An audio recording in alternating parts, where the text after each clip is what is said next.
여러분 안녕하세요. 준이에요. 최근 들어 많은 분들께서 준이가 누군지 궁금해 하시는 것 같더라고요. 그래서 오늘은 준이는 어떻게 5개 국어 가능자가 됐는지, 그리고 왜 방송 일을 하고 있는지, 호팝님이랑은 왜 친한지, 드로우 마이 라이프를 통해 저의 정체를 개봉박두 해볼까 합니다. 자, 그럼 고고! 저는 서울에서 외동딸로 태어났습니다. 그리고 8살 때 난생 처음 비행기를 타고 스페인 마드리드로 갔는데요. 당시 이모, 이모부, 그리고 사촌 동생 데니가 스페인에서 살고 있었어요. 그리고 저희 엄마도 이모, 이모부랑 같이 사업을 하셔서 왔다 갔다 하시는 일이 많아 저도 스페인에서 살게 됐답니다. 그때 당시엔 영어랑 스페인어를 전혀 못하는 상태였지만 그런 걱정보다는 스페인이라는 나라에 간다는 것만으로 정말 좋았어요. 아마 너무 어려서 어떤 일이 벌어질지 전혀 몰랐기 때문에 그런 것 같아요. 그렇게 저는 스페인 로컬 사립초등학교에 입학을 했습니다. 당시 전교생 중 저와 제 사촌동생 데니가 유일한 아시아인이었어요. 게다가 언어 소통도 안 되다 보니 친구를 사귀는 것도 힘들고 학교 수업을 따라가는 것도 정말 힘들었거든요. 한 번은 학교에서 첫 영어 시험을 봤는데요. 영어로는 분명히 아는 단어들인데 스페인어를 몰라서 빵점을 맞기도 했어요. 정말 그때 억울하고 창피했던 기억이 아직도 생생해요. 그 일 이후 저는 매일 새벽 6시에 일어나서 단어를 100개씩 외우고 학교를 갔었어요. 지금 생각해보면 초등학교 3학년이 매일 새벽에 일어나서 공부한다는 게 좀 딱하지만 그래도 잘했다는 생각이 드네요. 그 결과 저는 4개월 만에 어느 정도 말이 통하게 됐고요. 학교 생활도 수월해졌었어요. 초등학생 준이는 학교에서 그림 그리는 것도 좋아했었는데요. 어느 날은 당시 유행했던 만화 포켓몬스터 캐릭터를 학교에서 그리고 있었어요. 근데 그걸 본 스페인 친구들이 자기들도 막 그려달라고 부탁을 하는 거예요. 그래서 준이가 친구들에게도 포켓몬을 그려서 선물로 줬죠. 그랬더니 친구들과 더 친해지는 계기가 되기도 했답니다. 박수! 짝짝짝. 그렇게 즐거운 학교 생활을 하던 중 저는 영어도 배우고 싶다는 생각이 들었어요. 그래서 스페인 학교를 떠나 스페인에 있는 국제학교로 전학을 가게 됐습니다. 다행히도 스페인어를 열심히 공부했던 경험이 바탕이 돼서 영어는 스페인어보다 조금 더 수월하게 공부할 수 있었어요. 또 그렇게 국제학교를 다니다가 고등학교 3학년이 되었는데요. 그때 당시 엄마가 사업적으로 중국과 교류할 일이 많아지면서 저도 중국으로 넘어가 중국어를 공부하게 됐습니다. 스페인어와 영어를 공부했던 것처럼 중국어도 당연히 순탄하게 배울 수 있을 줄 알았지만 정말 생각만큼 쉽지 않더라고요. 아마 준이가 알파벳 계열이 아닌 한자이다 보니 그랬던 것 같아요. 그러다 대학에 입학을 할 시기가 됐고 저는 제가 좋아하는 그림에 관한 전공을 너무 하고 싶었었어요. 저는 원래 어렸을 때부터 디즈니 공주들을 정말 좋아했었는데요. 그래서 꼭 디즈니에 입사해서 그림을 그리겠다는 꿈을 가지고 있었어요. 그리고 엄마와 이모의 사업이 패션과 관련된 것이라 자연스럽게 또 영향을 받았던 것 같아요. 그래서 저 또한 패션 디자인을 전공하고 싶었지만 저희 엄마는 반대를 하셨어요. 그래서 그나마 그림과 관련된 과라고 생각한 산업 디자인 전공으로 중국에 있는 상해 교통대학교에 입학하게 됩니다. 하지만 제가 기대했던 거랑은 너무 다르게 정말 적성에 맞지 않았어요. 알고 보니까 산업 디자인과는 그림과는 조금 거리가 먼 과였더라고요. 그럼에도 불구하고 그나마 제가 2년 동안 대학 생활을 할 수 있었던 건 댄스 동아리 덕분이었어요. 준이는 어렸을 때부터 춤추고 장기자랑하는 걸 정말 좋아했는데요. 댄스 동아리도 역시나 적성에 잘 맞더라고요. 당시 가장 핫했던 브라운 아이드 걸스의 아브라카다브라, 이효리의 치티치티뱅뱅 등 댄스곡들로 무대를 펼쳤었는데요. 준이는 거의 센터 담당이었어서 학교에서 나름 준이를 알아보는 친구들이 많았었어요. 하지만 대학교 2학년이 끝나자 댄스 동아리만을 위해 대학을 다닐 순 없다는 생각이 들었어요.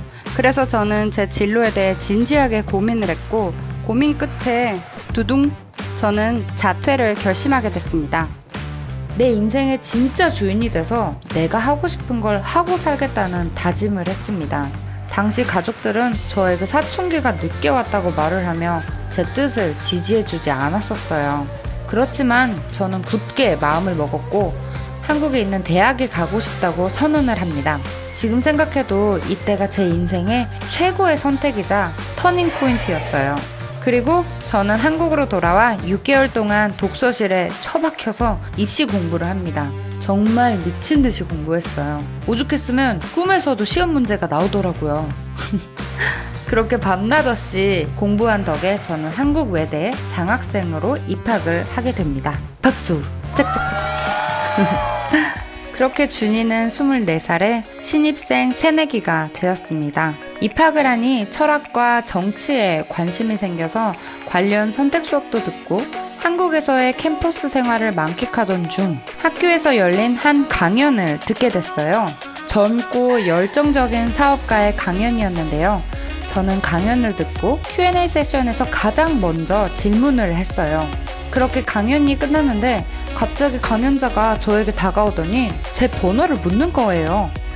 여러분 여기서 조금 스포를 하자면 이 강연자가 지금 제 남편이자 우태베이비의 아빠랍니다. 그때가 9월 말이었는데요. 야외 강연이라 조금 추워서 저는 옆에 친구가 빌려준 흰 가운을 입고 있었어요. 근데 알고 보니까 신랑은 제가 예쁜 의대생인 줄 알고 첫눈에 반했다고 하더라고요. 근데 한국 외대에는 사실 의대가 없습니다, 여러분. 그렇게 친구로 지내다 신랑이 사귀자고 몇 번 대시를 했지만 그때 저는 거절을 했어요. 그리고 저는 프랑스어에 로망이 있었는데요. 그 꿈을 쫓아 프랑스로 교환학생을 떠납니다. 우와. 그리고 8개월의 교환학생 생활을 마치고 한국으로 돌아와 취업 준비를 하려고 하는데 지금의 신랑에게서 또 연락이 오더라고요. 몰랐었는데 당시 입대해서 군 복무 중이었더라고요. 그래서 휴가 때 만났었는데요. 만나자마자 바로 하는 첫 말이 이젠 사귀자 라고 하는 거예요. 시간이 흘렀는데도 여전히 열정적으로 일을 하면서 열정적이게 대시하는 모습이 다시 보니 꽤 멋있더라고요. 그래서 저는 대시를 받아주고 열정적인 사업가는 저의 남자친구가 되었습니다. 아무튼 저는 취업을 앞두고 또 다시 선택의 길에 놓이자 스스로에게 많은 질문을 하게 됩니다. 제가 정말 좋아하는 게 무엇인지, 어떤 일을 하면서 돈을 벌고 싶은지.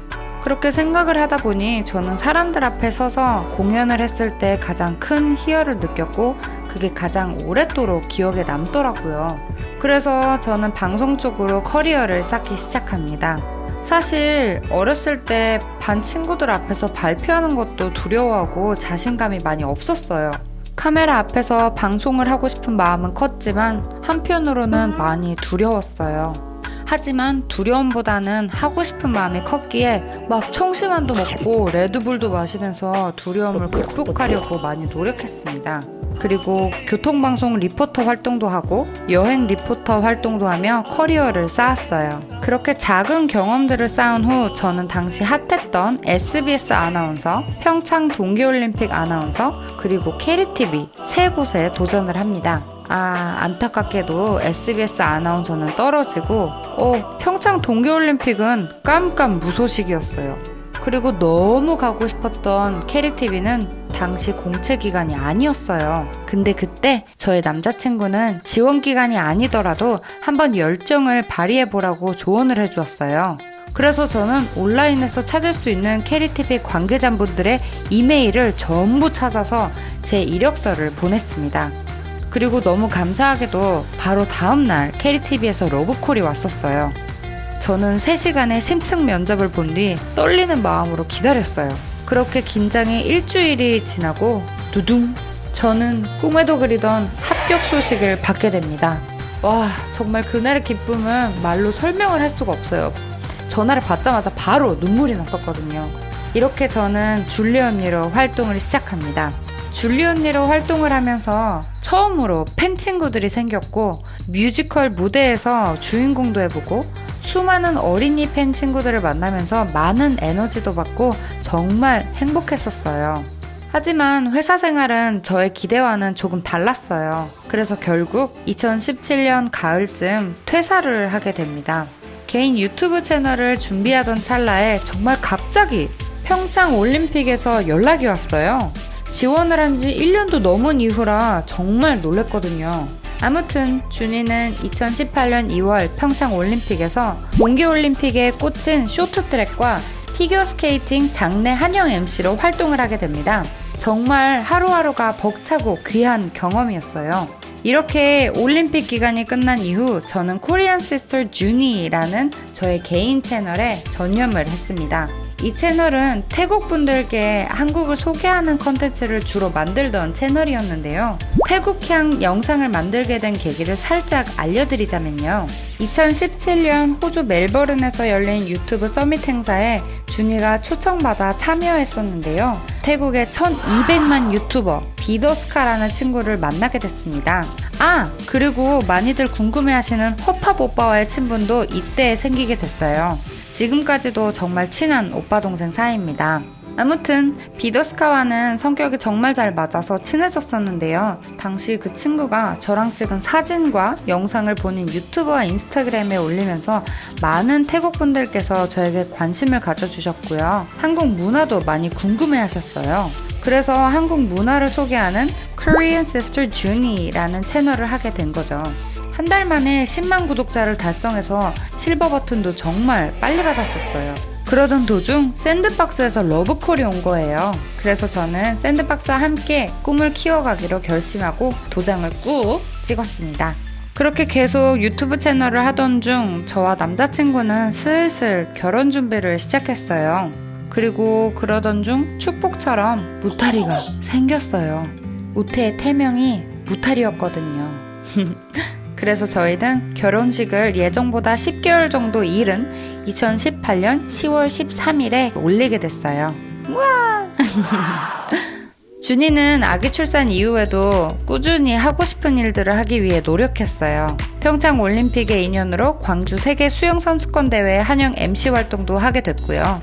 KTV에서 다 이루지 못했던 어린이 영어 교육의 꿈을 샌드박스와 함께 준이 영어 컨텐츠를 만들기도 했고요. 최근에는 틱톡을 시작했는데 감사하게도 많은 분들이 좋아해 주셔서 너무 신이나 애템 신이나 특히 틱톡에서 KTV의 줄리 언니가 맞냐고 알아봐주는 친구들도 꽤 많아서 너무 신기했어요. 분명 그때는 아기들이었던 친구들이 벌써 초등학생이 됐더라고요. 우리 친구들 진짜 너무 고마워요. 그리고 우태와 저희 신랑이 나오는 일상적인 영상들을 정말 많이 사랑해주셔서 너무 감사한 마음이에요.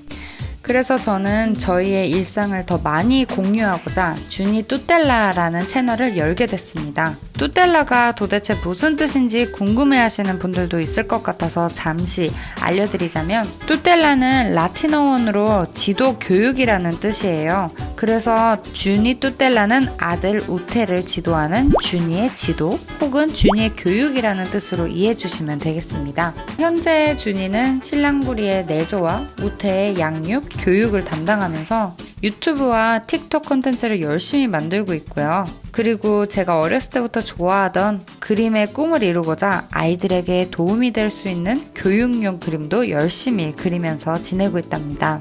이상 2020년 6월까지 29살 준이의 Draw My Life 이었습니다.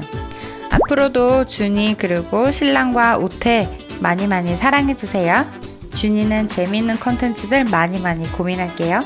긴 영상 봐주셔서 감사합니다. 아디오스! 안녕!